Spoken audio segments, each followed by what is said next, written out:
Hey, everybody, and welcome to Ben and Nate's Questions That We Ask People on the Internet. I'm one half of your host, Nate Fay. I'm a licensed massage therapist with over 20 years of private practice. I'm also an osteopath as well as a master myoskeletal therapist.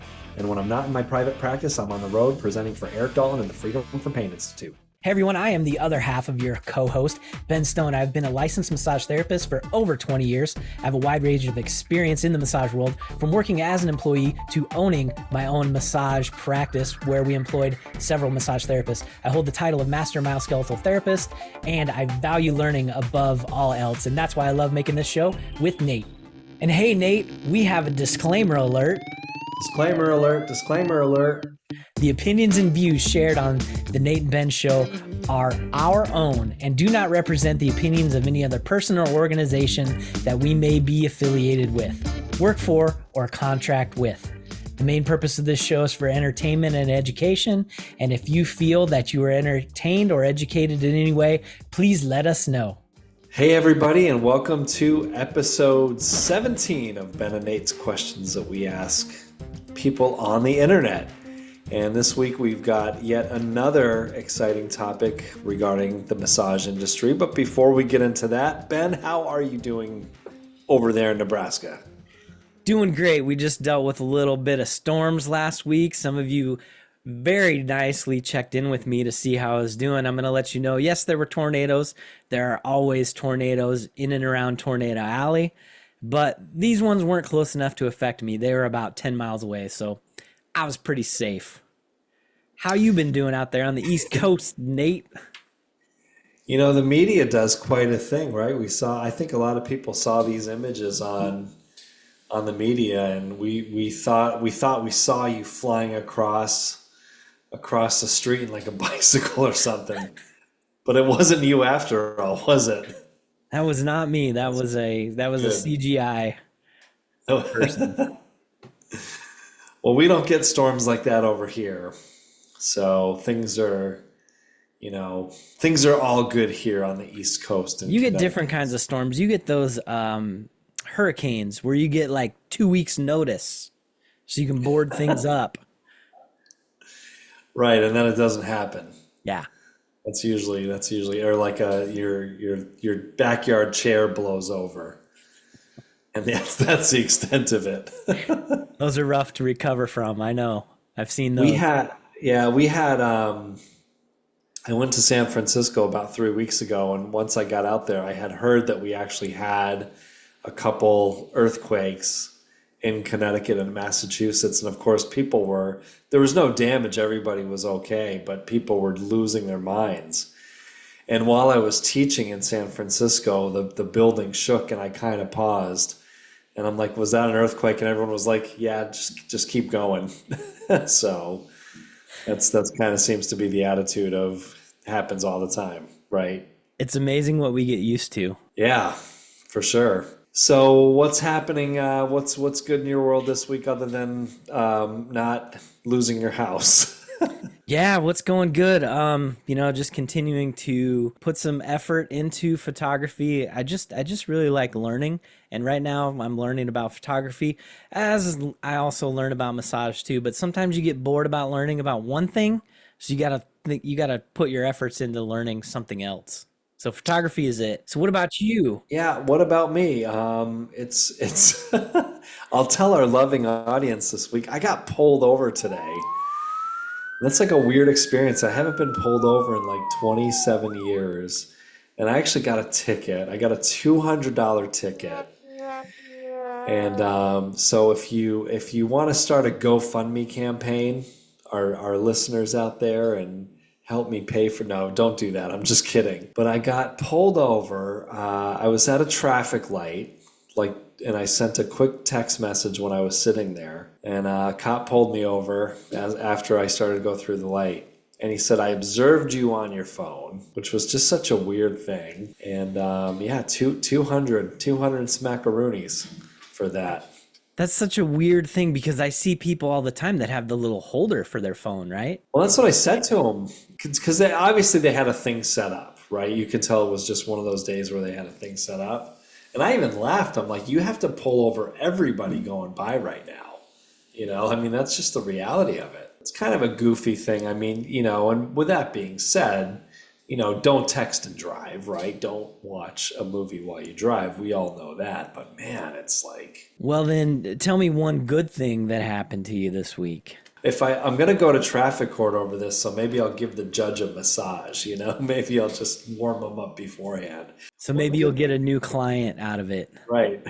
One good thing that happened to me this week, let's see, it hasn't happened yet, but I'm gearing up to go to Columbia, Maryland on Friday. And we're going to the M3 Festival, Nice. which is 2 days of a celebration of the 80s, all the greats of 80s glam and hair metal. Nice. Who's your favorite band you're looking forward to seeing? Ooh, that's a tough one, man. I think for the sort of lesser known Y&T, I'm looking forward to seeing them. And the guy that's ran that band for the past 50 years, he still has like an incredible voice. He's 71 years old and still sounds like, they had hits like Summertime Girls and Keep on Running. I'm actually really looking forward to seeing Stryper. And Stryper, I've loved them since day one. And they're like a Christian metal band. So like it's not, lyrically, it's certainly, like not something I would be into, but they're just such fantastic musicians. So I love listening to them. And then the headliners are Bret Michaels and Dee Snider, like Twisted Sister, Poison. Wow. And I got wigs, I got leather pants, and it's just going to be like I think a lot of our viewers are going to see a side of me that we just don't know about yet. I'm picturing a mullet wig. Am I No, close? I got like a real, like a nice shaggy, long blonde curly hair kind of thing. Think like David Lee Roth, like 1981. So we have a pretty interesting topic this week. This is a topic that people shied away from, and these are the topics that I love the most. So what are we talking about this week? Well, so I got a question for you. Go ahead.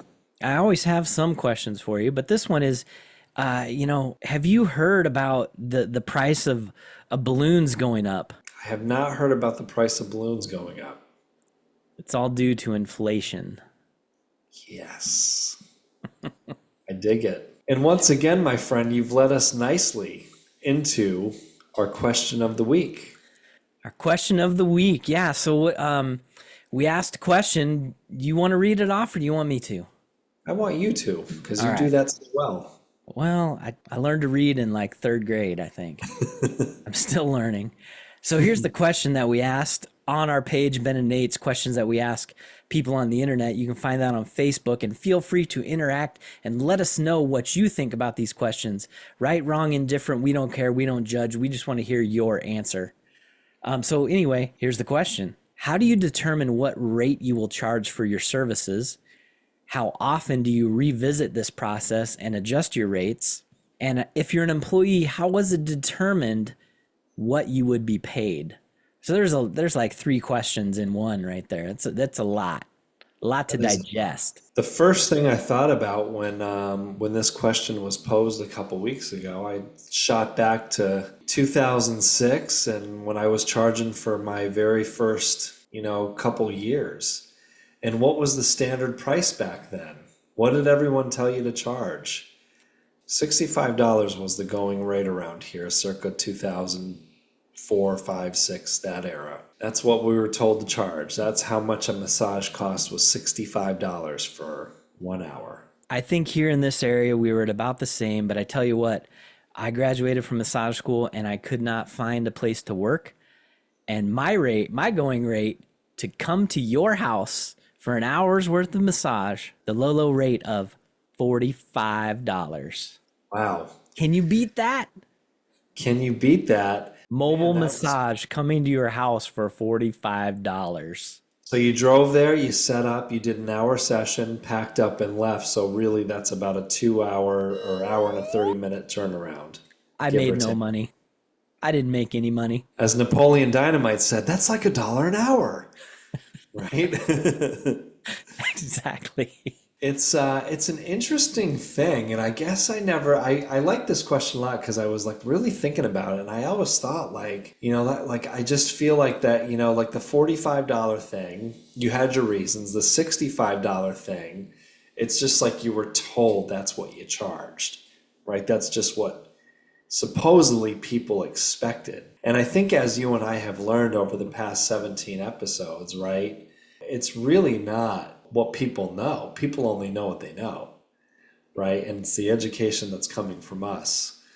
So, with that being said, where do we go? Where do we go from here? There were no franchises 20 years ago either. Yeah, you also didn't work with a chiropractor, or you didn't work with some other operation. It was standalone. You worked at a salon or spa, or you worked on for yourself. So the tides have changed quite a bit, right? So I mean, in the last 20 years, we've seen franchises, we've seen offshoots of franchises popping up, we've seen chiropractors. I don't see it much with PTs around here integrating an actual massage therapist in their office, but I'm sure it exists. But you certainly see chiropractors a lot more integrating massage therapists, particularly over maybe the past 10 to 12 years. That starts to shake up and possibly change what people are charging, right? The franchises have memberships and they're charging, some of them are still charging like, you mentioned $45 and Massage Envies, I'll see those type of specials, $39, $45. Yeah, I gotta ask you, have you ever visited a Massage Envy as a customer? I have not. I have not.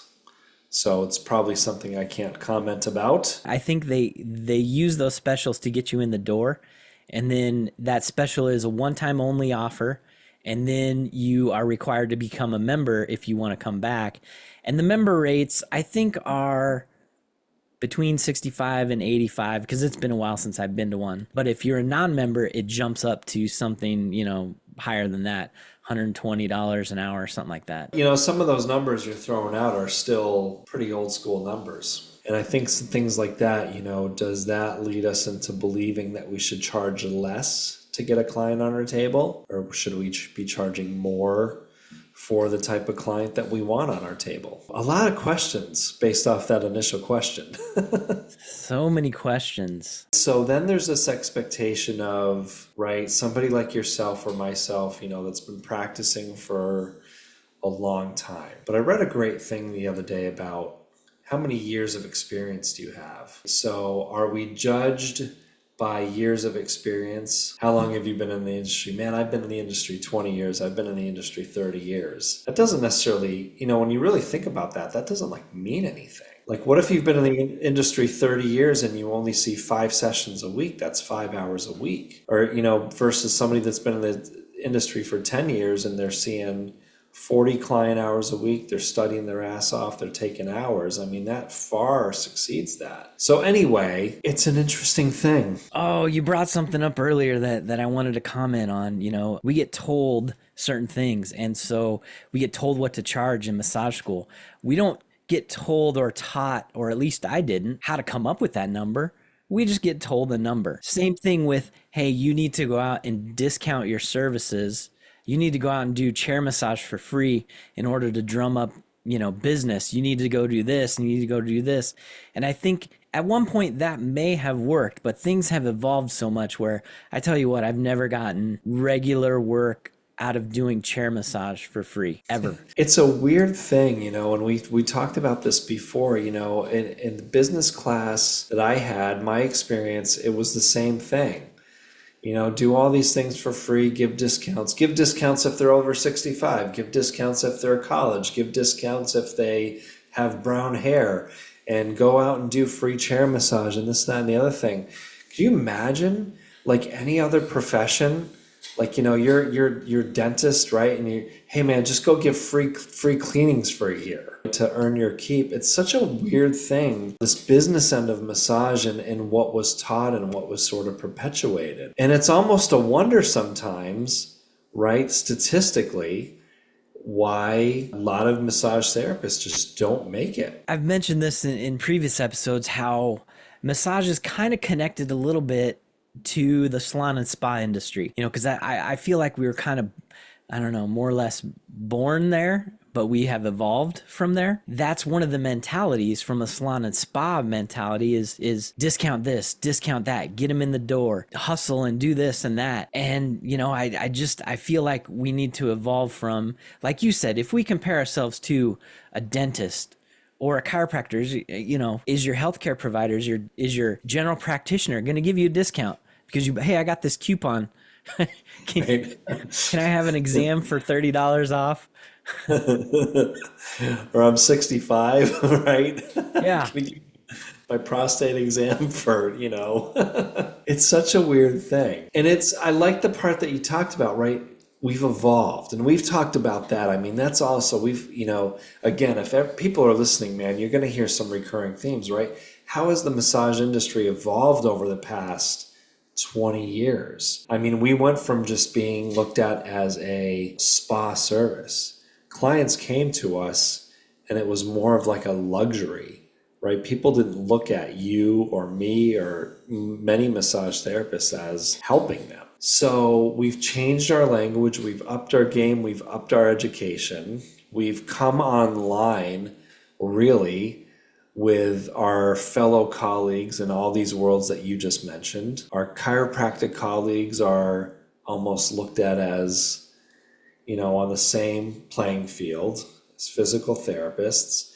Medical doctors are referring more to massage therapy now. I have orthopedic doctors in town referring to me now. It's a pretty interesting thing to be looked at as sort of I don't want to say an equal, because we know there's varying levels of time and education and all that stuff, but as somebody that could potentially save somebody from potentially going down the road of drugs or surgery, right? Or save somebody from just a lot of time of tail spinning through the medical system itself. The education that the general public has about massage has definitely evolved. It's no longer, hey, I'm just going to go get a massage to feel good. I'm going to go get a massage because I have a headache, because I have shoulder pain, because I have low back pain, because of whatever reason. And I think that's very valuable where we've evolved.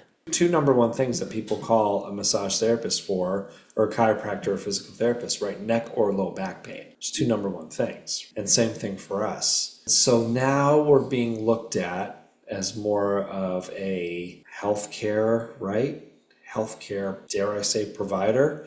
Might have some people get Service, upset by that. healthcare service. Yeah, okay, that's fair. And we're spending a lot of time with people. I always pose the question in my classes. I always say two of the coolest things about being a massage therapist, I think that we get a lot of time with an individual person. And of course, I always say there's no ceiling to our education. So in the context of this podcast, right, so we have a lot of time with somebody. And many of us choose to spend on or around an hour is probably the average time a massage therapist spends with somebody. That's time to treat them, to help them, to educate them, plus do all your health history stuff that you have to do as a new client. So in that 1 hour, particularly with a new client, new patient, they've done health questions. You've taken them through a health history, more than likely, right, if you allow time for that. Or you start doing it while you're working on them and you treat them, you work with them, they get off your table and they tell you they feel better, and then you give them some education. That's a lot. That's a lot in an hour. Chiropractors, do they do that? No, I mean the average chiropractic session is that I hear and I've kind of gauged is about 10 minutes. 10 minutes long is the average session. So in that time, most chiropractors I know and that I've been to, by the way, I love my chiropractor. I get in, he puts me on the table, starts palpating around, asks me how I'm feeling today. No, I feel like my mid-back. Ba-boom, ba-boom. See you later. And isn't there value to that? You can get in, you can get out, you can get some relief. That may last a day, may last an hour, but you're getting some relief for a short time investment. There's a ton of value because, I mean, listen, I go and I do it, and there's value to me. And actually, the value to me that you just put on there, the value is I don't have a lot of time in my day. And so when I go get massage work, I need to plan that out well ahead of time. But if I get into a little bit of a pickle and I know I've got 30 minutes to run in and run out, yeah, there's value to that. And again, that person spent a lot of time in school, more than my initial massage education, came out at least in the beginning with a different academia level. So sure. Absolutely. So then I'm just going to throw out the question. How is it that we determine what we're going to charge for our services? Ben, I'm not sure if too many of us actually think about that. And I think a lot of us sort of just think well, what are the standard rates? Who's charging what around me?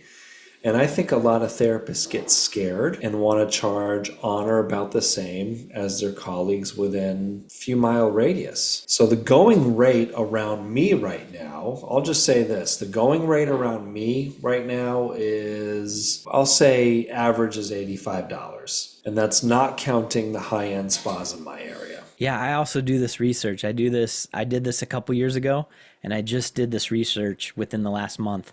In my area, average price for an hour is $79, 79 and some change. In the spa, there's one high-end spa near me, and their price is about $120 for an hour session. But the therapists I know are getting about 40 of that and relying on tips. Yeah, and I think we're going to talk about that here in a little bit. We'll get there in a little bit, sure. Yeah. And one of the things that I hear thrown around a lot is to charge what you're worth also. What does that really mean? What does that mean? And we talked about this on our upcoming episode that'll be out by the time that we put this out. How do you know if you're good? What determines if you're good? So let me ask you, are there any particular responses that we got to this question that stood out to you? Well, we had a few good responses this week, right? And one of them, or a couple of them, were right in line with what we were just talking about. What does my area look like? Do I want to go slightly above that, or do I want to go slightly over that? But the answer that I liked the most, which seemed to sort of be the most logical, what is my cost of doing business? What type of income do I want to make? And then I want to consider the years, the time, the investment of what I've done. And then she goes on to say, this is our good friend Barb McKinney, by the way. I'll give her a shout out. Just like what you said in the beginning, which is, she goes on to say, I found many years ago that discounts and being the cheapest in our industry did not attract the clients that I wanted to see. I love what Barb said. I mean, Barb, if you're listening, she's awesome. I got to meet her down in Oklahoma City, and next time I see you, we got to have lunch again. Yeah, Barb's great, man. She just TA'd with me up in New Hampshire, and she was I'm not going to give away her secrets, but she was demoing some interesting stuff that she's doing up in her practice that I'm kind of a little bit more curious about that, but we'll come back to that another time. Well, here's one thing that I think about is, and I love what Barb said, and so I want to throw out some things that I've thought about that I think hold a lot of us back. And here's the question I'm going to throw out: what if we were able to remove emotion from this decision about what to charge? Just make it about facts. And that's where I think Barb gets onto this. And I kind of have a formula of how to decide what we should charge. She's got some of it there. You look at the business costs, you break it down into numbers, black and white, no emotion. This is what it is. And you go with that.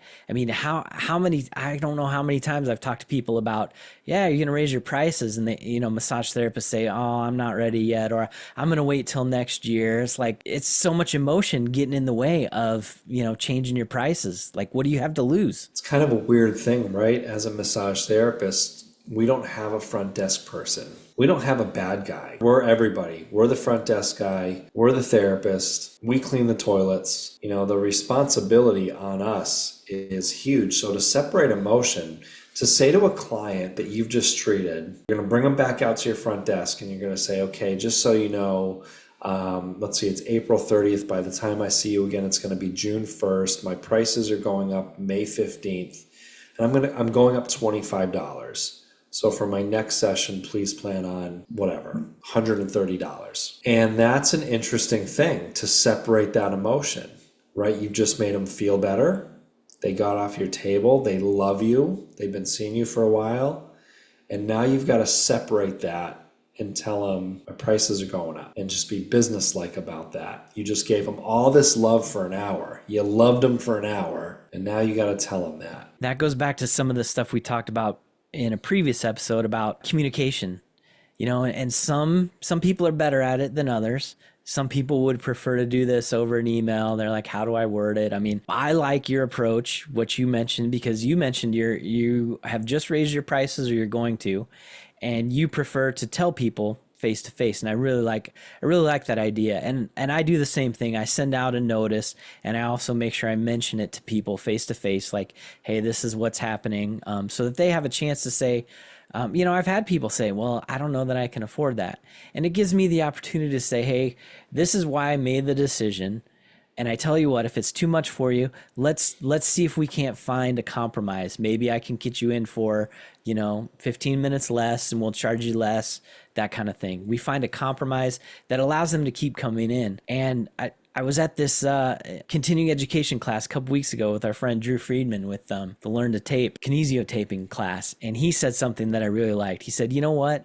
If you're helping people and you help them get out of pain, price is not going to be an issue. I think we're living in an interesting time, and I don't want to get off on this, right? But we're all sort of like feeling the economy, right? Gas prices, food prices, Balloon prices interest are inflating. balloon, balloon prices are going sky high, interest rates, right? All these things.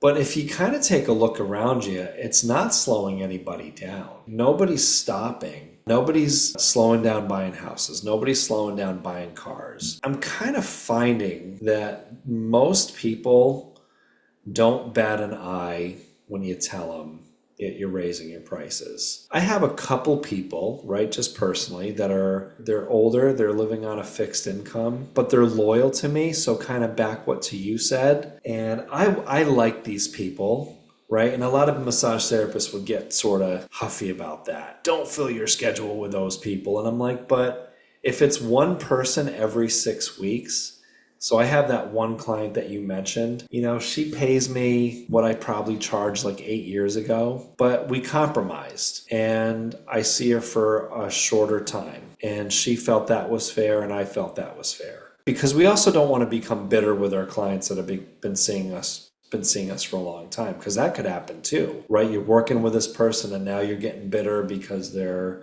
griping about price or something like that. But I've personally found that when I've either raised my prices, and I'll tell you, man, I'll be the first to admit it, it's a hard thing for me emotionally, you know, and again, a lot of people listening to this might get a little upset with that, but listen, I am who I am. And there comes a point in your life where you're just like, I am who I am. And I can't change that about me. That's separating that business side from that connection I have with my clients. It's a pretty powerful thing, right? So, but anyway, all that schmoozy stuff aside, the average person says to me, yeah, like you need to, right? And that's usually what people tell me. You know, and there is the chance that you're going to lose people, and that may happen, but you know what? It's going to get filled in by other people who you're Yeah, going to help also. Not that you want to shove people away. You don't ever want to do that. You don't want people to say, "Oh, he just, you know, he outpriced himself," that kind of thing. But you know, that is a chance that you take. If you raise your prices too much, the market will dictate what you can charge. Because if you're not seeing people, and then you know you're probably not doing something right, and you know maybe you need to look at adjusting prices. and new clients too. And that's usually the way I start with raising my prices is with new clients. I start there and give that some time to work into my schedule, and then give it a few weeks, and then I start to tear down from there. And that's always kind of worked well for me. Just think how easy it would be if we were robots and we had no emotion and we didn't care and we just said the price is now this much, you will pay, thank you very much. You know, Right. but we are, as massage therapists, we're compassionate. I think that's one of the traits of a good massage therapist. And nobody wants to have to be the bad guy, like you said. Nobody's playing the role of the bad guy, or you have to play the role of the bad guy, and that's not fun for anybody. But you know, if you come up with black and white reasons versus emotional reasons, oh, I feel like I need to charge more because everyone else is charging more. Like I don't think that that's a good enough reason, and is going to stand up when you're standing in front of that person and saying, hey, I'm confident in what I've done to figure out these numbers. this is why, and you can have, my rent went up. This went up. My, other expenses went up. You have a list, and I have a list of that, and I'm in the process of raising my rates right now too. I have that list that I can back myself up. Plus, knowing my value, knowing what I'm worth. We talked about that a little bit. Knowing what I'm worth. What am I worth? Well, I do have 20 years of experience, and I have some experience that not a lot of massage therapists in my area have. It's easy, right? So let's just say you go see your dermatologist, right? And you're back there and the provider's lasering and scraping some stuff and shooting some Botox in your forehead, and you're like all excited about it because that's what you went for. And then you walk out to the front desk, and the front desk says, "Oh, that's going to be $600 today." You say, "Man, I was here 6 months ago and it was $500, right?" You say, "Well, yeah, we've raised our rates, right? Whatever." And first of all, you got to pay it, right? What are you going to do? Walk out of there? You can't do that. But two, if there is that emotional aspect of it, who are you going to be mad at? You're going to be mad at the front desk person temporarily. And they didn't make that decision. They're just the messenger. The guy or gal in the back that was just scraping and shooting you up, man, that was their decision. So it's an interesting thing. But yeah, emotions, like you said, I think that emotional part, even though I have it, you rip that Band-Aid off 99.9% of the time. I don't think I've ever lost anybody to raising my rates, now that I think about it. When I actually really think about it, I'm like, man, I've never lost a client to raising my rates. And there was the one compromise. I've compromised with one person my whole career. And it was actually her idea. That was the cool part. She actually said to me, "Listen, I know you charge a lot more. Can I just come in for a shorter visit?" And I said, "Absolutely." Yeah, and there's no right or wrong way to do this. Everyone's got ways that they're comfortable with. And you just pick what you're comfortable with. Do we think that let's say franchises and coupons and discounts? How about Groupon? Remember the evil days of Groupon? Was Groupon like a thing in your area? It still is a thing. Yeah, but it's not like what it was, right? No. Groupon came out strong for maybe a few good years, right? And it was like $30 massages. So Groupon's deal was half off, right? So let's just say you're charging $100. It's $50 for a massage, and then you split that $50 with Groupon. So you're getting $25 for a massage. So you're getting 25% of what you charge. Here was the killer. This was what I thought the killer was, because I watched it happen with a few of my colleagues locally. They sold hundreds of these things all at once. And then all of a sudden your phone was just ringing off the hook of everyone that wanted an appointment yesterday, and then were mad because they couldn't get an appointment the same day or tomorrow or the next day. And now you've got 225 people to schedule on top of the clients that you have. And man, I saw some people's businesses just get run into the ground because of that. You've got to work on 4 people just to make what it would take you to work on 1. A whole day. What a disaster. In the hopes that you can retain these people. And how likely is that if someone's just looking for a deal versus, hey, someone's really looking to get relief from pain? Like Barb said, is that the type of client that you want? And do you want to be the cheapest? I mean, I feel like I want to be known as one of the most expensive because, there is some perceived value to that. Oh, this guy charges way more than everyone else. They must be good. I better go see that person. Man, they're charging $150 for a session. I better go see that. What are they doing over there? Absolutely. The physical therapist across the street from me is a cash practice. She charges $225. And guess how long she's spending with the average person? About 45 minutes. 30. There's value to that too. Because depending on what your expenses are and your business and how much money that you want to make, I mean, shoot, at that point, if only 3 people a day see you, if you're only seeing 12 clients a week, maybe that's all you actually need to see. And that's part of the equation, right? You don't know how much someone else is paying for rent. Can you really look at what other people are charging and compare fairly? Somebody's paying $3,000 in rent and you're paying, $850. that's not a fair comparison to look at rates and say, well, Joe on the other end of town is charging, this much. That's what I need to charge. I mean, yes, you need to make yourself aware of what other people are charging and be competitive, but I don't know that looking at other people's rates is the way to determine what you should charge. Yeah, I don't think that's a good idea either. So tell me, Nate, what kind of formula or what kind of process do you use to figure out what you're going to charge? Every April 15th, when my accountant calls me and gives me the bad news on what I owe, that just puts me into such a tailspin that I raise my rates just right then and there. I mean, some people I know hairstylists do this. They just raise their rates a set amount every year. It's going to be whatever, $2, $5 every year, and people just expect it.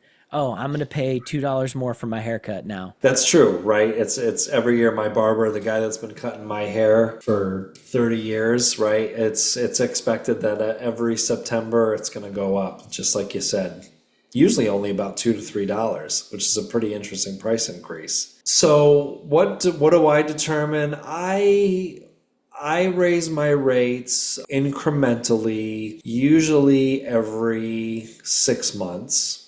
So a little bit more frequent than the average. And I usually do a smaller increase that way, like a $5-ish to $10 increase, depending on where that formula is hitting. My rent, I don't want to say this too loud, is pretty damn good. And it hasn't changed a bit in all the years that I've been in the building that I'm in. So that's kind of cool. And I have subleases that are offsetting, right? So then I've got that kind of thing going for me too. But I decide to raise about every 6 months. I do a tiered thing as well. So I'm in the process of increasing my rates right now. So when I say a tiered thing, new clients, I just go right to this rate that I'm going to, like right away.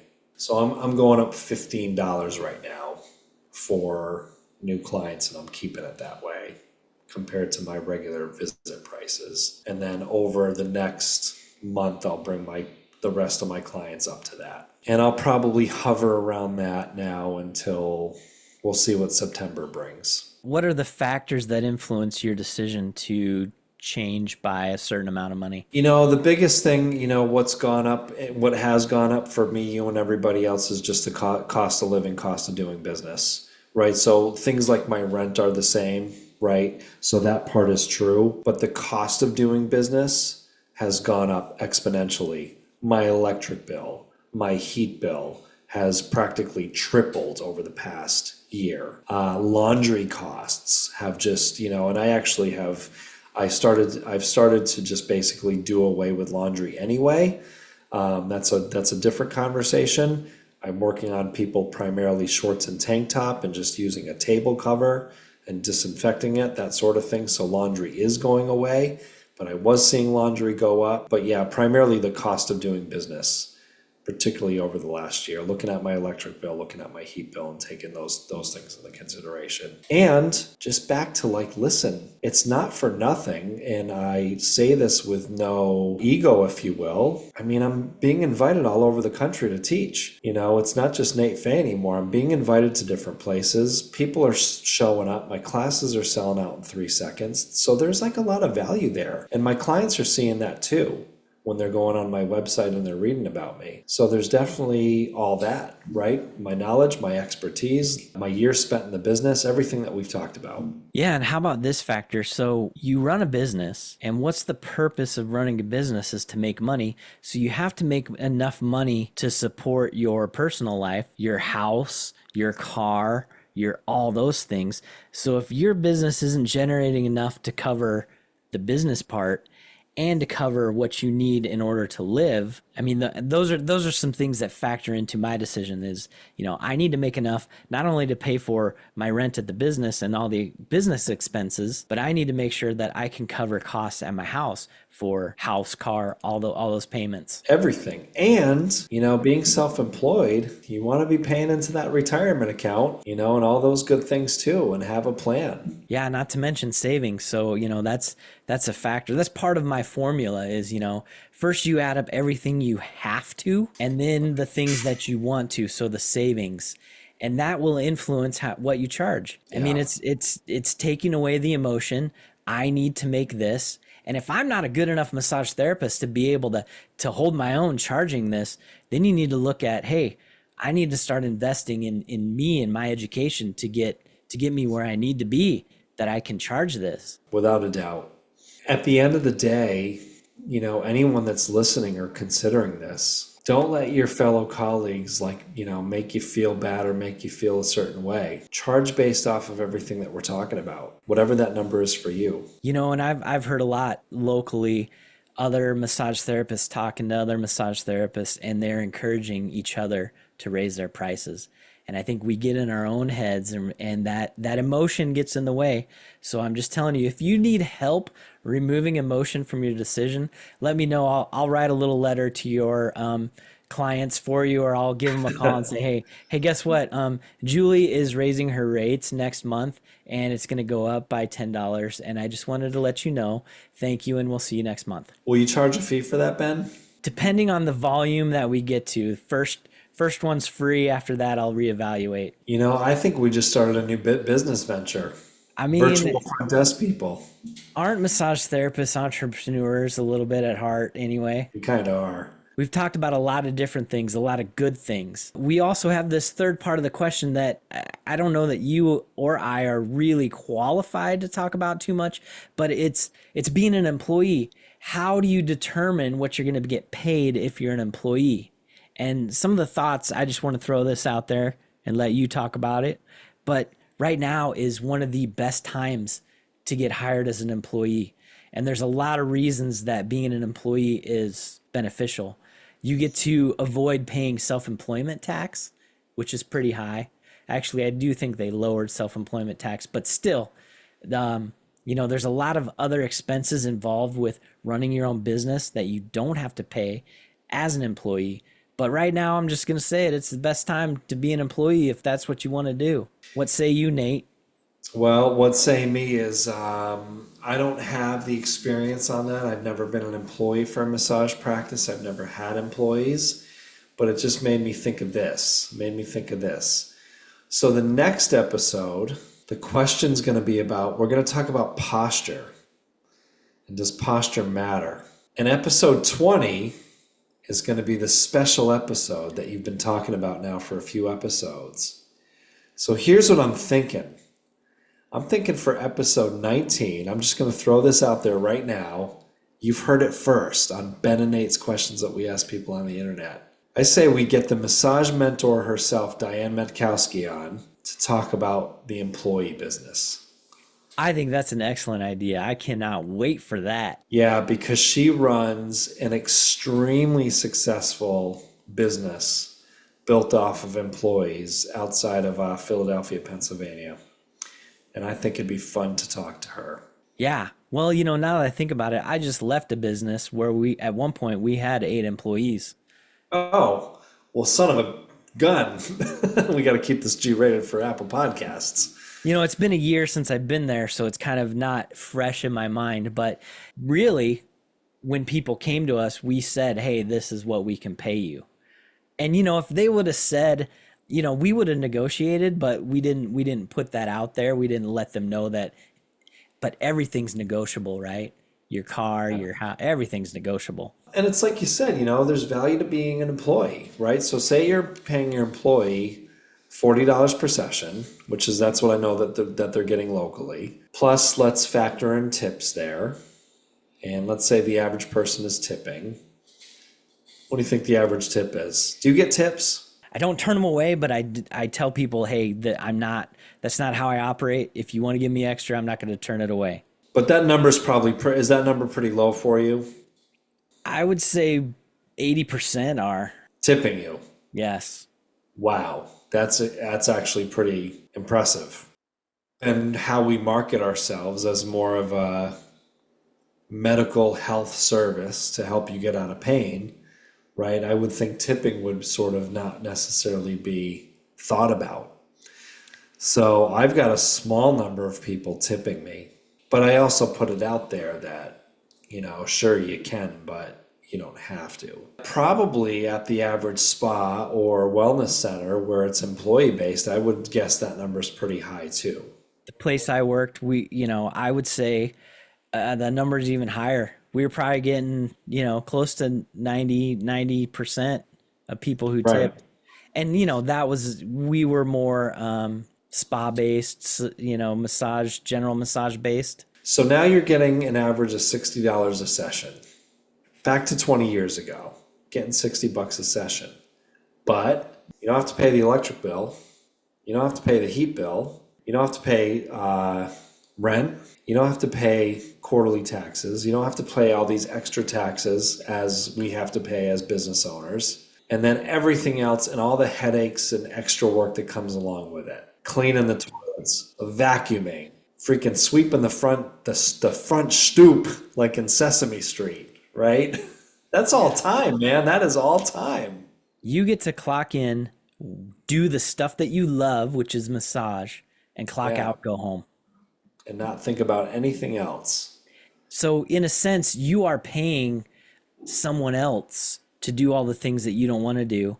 You're paying just to be able to do the massage part because all that other stuff is still there, but that's coming out of your paycheck and going towards someone else taking care of that for you. I mean, that's pretty nice. It's pretty awesome. So it kind of balances out in the end. And if anything, you probably just end up doing a lot less work when you really think about it. So let me tell you, you and I both know, and any other business owner knows, that I like to get into my office about 45 minutes ahead of my first client, settle in, take my first few sips of coffee. But the other reason I like to do that is I don't know what I'm walking into. You don't know what fire is going to be there when you walk in those doors. Every day I just think to myself, I could walk in and the toilet could be leaking or running. I could be getting water through the roof. None of these things ever happen, but that's just like the mindset. But something like that has happened in the past. It certainly has All of to us. make us do that. Sure has. Man, I walked in one day and my whole hallway was full of water coming through the ceiling. And I had a client walking in the door and I'm like, here we go. And there you go. That's back to separating emotion, right? That's a little different scenario, but yeah. That's a different podcast. Well, that's interesting. I like the idea of bringing in the massage mentor and talking to her about her business and how she decides things. So that'll be fun. I think that'd be a lot of fun. So tell me, Nate, we've talked about a lot of things, but give me a big takeaway from what we've talked about so far today. And I think the price thing is a good thing to talk about. It's the elephant in the room. When I'm out on the road teaching seminars, it gets to that point in the class where there's always that one student that raises their hand and says, how much do you charge anyway? And it's going to open up a can of worms when somebody asks that. And so I think the big takeaway for me this week, I like that whole conversation about separating you, the business owner, from you, Ben Stone or Nate Fay or whoever, the person, and just business is business, right? And we have to do what we have to do to sustain and run a business, take care of ourselves, take care of our families, and keep not only food on the table at home, but keep sheets on the table in our massage practice. Keeping emotions separated from things is definitely a huge deal. And I've been promoting that for a long time. And it's not easy to do, as you and I both know, but it's something that needs to be done. And the more you do it, I'm not going to say the easier it gets, but the easier the words come out, the more they flow. Yeah, absolutely. Without a doubt. How about you? Yeah, big takeaway is I want to, talk about I talked a little bit about emotion already, but I want to talk about, having a formula, having a plan for why you're charging what you're charging, as opposed to just pulling a number out of thin air because Sally across the road is charging this and Joe across the street is charging that. Have a plan for why you're charging what you're charging, which makes it easier to tell people this is why my rates are where it's at. It's because of, expenses. It's because of my experience. It's because of results. It's because of all the things that I do to add value to what you do. And you walk away feeling better. So you say that to them and they're like, yeah, I like that. Or they say, no, I'm not on board. I'm gonna head out and go see Joe across the street, which is fine. Be prepared for that. Be prepared for that. And also be prepared to say something along the lines of, I've really enjoyed working with you all this time and the door's always open. Because they're coming back. Yeah, when they don't get the results, when they're like, well, my shoulder still hurts. I've been seeing, Joe, or I still have headaches. I've been seeing Sally. I'm gonna go back and see Nate because he's the only one that helped me with my headaches. That's Yeah. valuable. You give something of value to somebody, they're gonna pay for it. That's absolutely right. This was a fun one this week. Take us out to the next episode. What do we got? We will look forward to seeing you on our upcoming episode 18. And the question that's going to be posed is, does posture matter? That's gonna be a good one. I can't wait to hear that one. I think that's going to get a lot of comments. Hey everybody, thanks for tuning in for another episode of Ben and Nate's Questions That We Ask People on the Internet. And how can people find us out there? Just go to our Facebook page called Ben and Nate's Questions That We Ask People on the Internet. Find out the question of the week and interact with us and let us know what you think and submit your own questions. Where else can they listen to us at, Nate? You can watch us on YouTube if you want to watch our episodes. You can also tune into one of your favorite streaming services such as Spotify or Apple Podcasts. Thanks for watching, everyone. Thanks for watching. See you next time.